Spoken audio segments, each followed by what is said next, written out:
Likutei Halachos Hilchos Tefillin, Perek Vav. We've now reached the area in which we're discussing the connection between Purim and the Torah that he's been speaking about, which has been based on the idea that through anivus, through lowering oneself's ego, we attach ourselves to the Pnei Tzaddik, the face of the true Tzaddik, Moshe Rabbeinu being the epitome of that. He's filled with the lighted aura of Hashem because of his great anivus. And because apparently Reb Nassan was going through the part of the year that was Parshas Shkalim and Purim, he advances some of these ideas here as well. And he says that the inyan of Purim is like Yom Kippurim.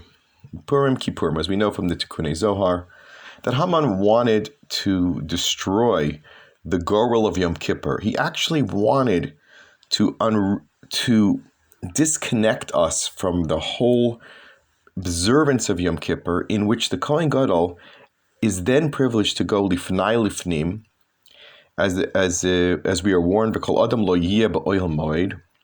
That is the exact contact point between what's known as the Nekudas Even Shesiyah. It's the very source of Hashem's connection to the physical world. As it says in Iyov Lamates, Sela Yishkon v'Yislonan. So Haman was trying to pull the plug on Klal Yisrael very, very simply. In order to exterminate Klal Yisrael, he would have to terminate their ability to constantly renew their connection to Hashem through tshuva, tefillah, and tzedakah, which is epitomized in Yom Kippurim.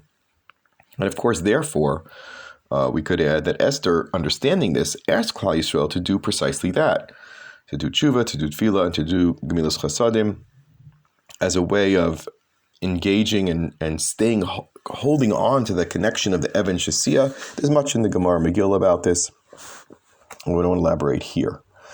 And also, Rebbe Nassan explains that Parshas Shkalim, which is read close to Purim, as it says in Shulchan Aruch Tafresh Pei Aleph, that was the subjugation of Amalek. How was Amalek destroyed? Through the Shkalim. As the Gemara Megillah says in Daf Yud Gimel and Beis, that there was an encounter between Haman and Mordechai. Mordechai was learning Hilchos Kamitza. He was learning the laws of giving an Omer sacrifice, or from a mincha sacrifice, and just spreading some of the dust of the wheat onto the mizbeach and having a kapara. And Haman, as we know, mocked him and says, "What good is your little handful of solus against my 10,000 shkolim?" And we therefore give the machzis hashekel, which is a counterbalance to the taina of Haman. And of course, that is the inyan of tzedakah.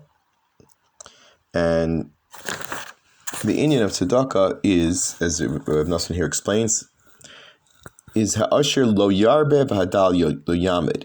It means a certain equanimity and kesher to Klal Yisrael, one to another, through this gift of the midah of anivus. Because essentially, the reason why a person doesn't want to give tzedakah is because they feel a sense of gaiva. They might look down on the person that's giving tzedakah and might consider them even less than human, or as he says here, a rotzeach, or a gazlan, that he wants to take his hard-earned money away from him, the money that Hashem gave him. And that's the point of Asher Lo Yarbeh. He shouldn't get all caught up in his money and the gaiva surrounding it, that he's entitled to it. Because if he doesn't reflect on a dal lo yamit, and the other hand is that he has to try to raise up the dal. But on the other hand, the dal can't push themselves too far down, because they shouldn't think that just because this person's an ashir, that they're a nothing, but rather a more of hishtabus, of equanimity between Klal Yisrael. This person has a little more, this person has a little less. We're mash for them. We make everything equal because Klal Yisrael is all one. And you have to give to your friend Dei Machzar or Sher Yachzor, whatever he's missing, you fill in. That's the ideal of tzedakah. And the Ashirim have to take on as a personal responsibility to bring the Aniyim up.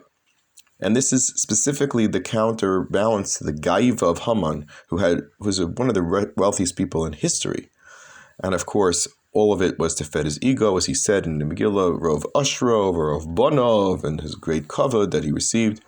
And all of it, of course, was negated by a handful of fine flour, the Minchas Ani, the mincha of a poor person, that Mordechai was teaching over to Klal Yisrael, which was the true understanding of wealth and shkolim, is that ha'ashir lo yarbev, ha'adal lo yamit. We should not look at it beyond that we have just a simple concern to help another person, a poor person, and bring them up to the same level. So again, connecting to the theme that a nivus leads to Chaim, we say tzedakah tatzah mimaves.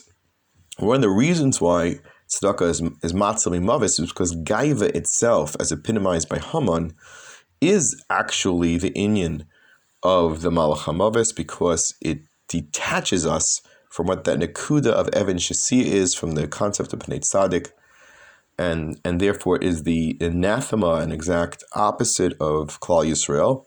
It's called Zuhamas Nachash, as opposed to Klipas Haman Amalek, which Klal Yisrael is the polar opposite of, Baruch Hashem.